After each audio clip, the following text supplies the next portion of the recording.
네, 김영환입니다. 오늘도 같이 말씀 묵상하겠습니다. 로마서 5장 9절에서 21절 말씀인데요. 교회 안에 탕자의 형에 대해서 같이 한번 살펴보겠습니다.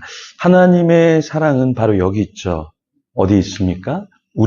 자격 없는 우리를 끝까지 사랑해 주시는 그 사랑이죠. 그런데 하나님은 분명히 아셨어요. 인간이 어느 정도 죄인인지를 다 아셨습니다. 그럼에도 불구하고 우리를 끝까지 품어 주셨죠. 그래서 우리는 소망 없는 존재이지만 십자가 아래서 다시 일어날 수 있는 것이죠.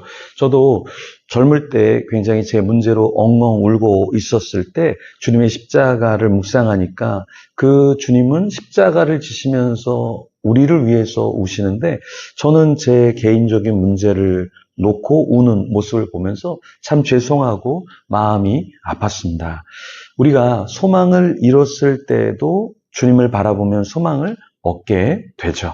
그래서 우리는 소망 없는 십자가가 아니라 우리에게 소망을 주는 십자가로 우리가 십자가를 붙잡으면 다시 일어설 수 있는 것이죠. 하나님은 자신의 아들을 주셨는데요. 그런데 우리는 무엇을 주님께 못 드리겠습니까? 그런데 오늘 본문에 보면 사도 바울이 굉장히 안타까운 모습을 보는데요. 그것이 무엇이냐면 우리가 하나님의 사랑, 하나님의 용서함을 받은 우리가 그렇게 살지 못한다라는 것이죠. 여러분, 돌아온 탕자 잘 아시죠? 이 돌아온 탕자를 영어로 프라디걸 선이라고 이야기하는데 이게 방탕한 아들이라는 말입니다. 근데 이 방탕한 아들도 문제가 있었지만 사실은 아버지 곁에 있었던 탕자의 형도 문제였죠.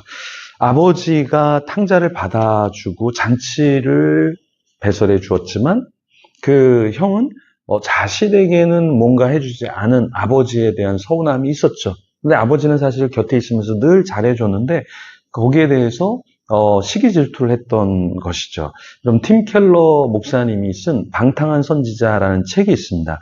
이 방탕한 선지자 책의 주인공은 요나입니다. 요나는 하나님이 자신에게 많은 것들을 해주시고 또 축복해 주셨지만 들으려고 하지 않았죠. 하나님의 말에 순종하지 않으려고 했죠.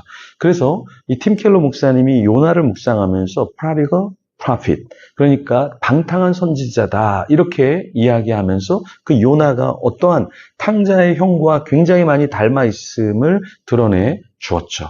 우리 교회 안에도 여전히 탕자가 있고 또 돌아와서 아버지 곁에 있지만 아버지의 마음을 더 아프게 하는 그러한 탕자의 형도 우리 교회 안에 하나님의 집안에 있을 수 있다라는 것입니다.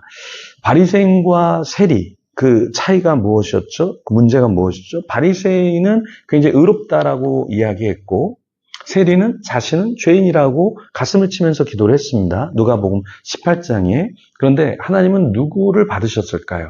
나는 다른 사람 곧 토색, 불의, 간음을 하는 자들과 같이 아니하고 이 세리와도 같이 아니함을 감사하나이다. 나는 일에 2번씩 금식하고 또 소득의 11조를 드리나이다. 이렇게 기도했던 바리새인, 아니면 가슴을 치면서 정말 회개했던 세리, 하나님의 불쌍히 여기시옵소서, 나는 죄인으로서이다 이렇게 외친 세리, 하나님은 누구를 더 기뻐 받으셨을까요?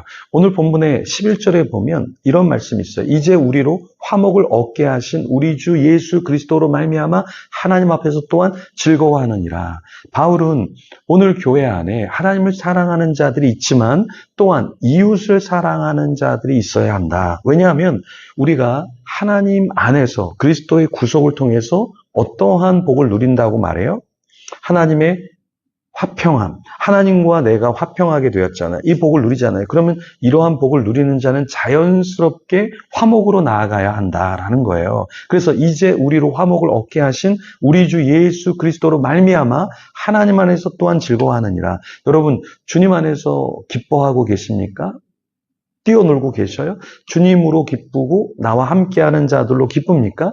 주님은 우리의 죄를 위해서 십자가에서 돌아가셨잖아요. 그럼 우리는 어떻게 됩니까? 우리 자신도 십자가에 매달려서 내가 사랑하지 못하는 자를 사랑하고 용서하지 못하는 자를 용서하고 긍휼히 여기지 못하는 자를 긍휼히 여기고 긍휼히 여기지 못할 목회자를 긍휼히 여기고 선교사를 받아주고 하는 것이 우리에게 필요하다라는 거예요. 탕자는 자신의 죄가 무엇인지 너무나 잘 알아서 아버지께로 돌아가자.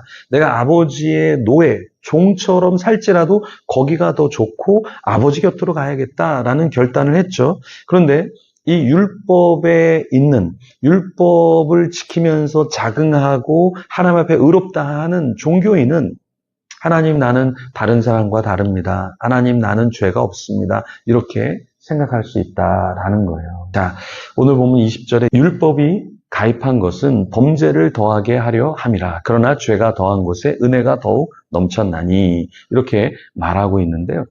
자, 이 구절이 무엇을 말하고 있습니까? 율법이 더 많이 들어가면 어떻게 돼요? 범죄를 더하게 한다. 그러니까 율법적으로 살아가면 내가 더 겸손하고 내가 더 용서할 것 같지만 더 날카로운 사람이 될 수 있다라는 거예요. 율법이 많아지면은 범죄가 더하게 되죠. 더 교만하게 되고 또 율법을 통해서 이런 죄도 있어, 이런 죄도 있어. 그래서 더 죄를 범하기도 하고요. 그런데 인간이 이렇게 사악합니다.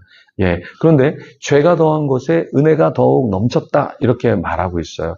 죄가 많지만 여전히 하나님의 은혜가 그것을 덮어버리니까 더 하나님의 은혜가 더 많아지겠죠. 그렇다고 해서 우리가 죄를 더 많이 짓고 하나님의 은혜를 더 누려야지. 이건 바보 같은 생각입니다. 하나님이 여기서 말씀하고자 하는 바는 무엇입니까? 우리가 죄인이지만 우리의 죄가 덮여졌다. 그러니까 우리는 더 이상 탕자의 형처럼 또 요나처럼 살아서는 안 된다라는 말씀을 하고 있습니다. 예수님의 제자들, 처음에는 예수님의 그 삶을 따라가지 못했죠. 십자가의 삶을 따라가지 못했죠.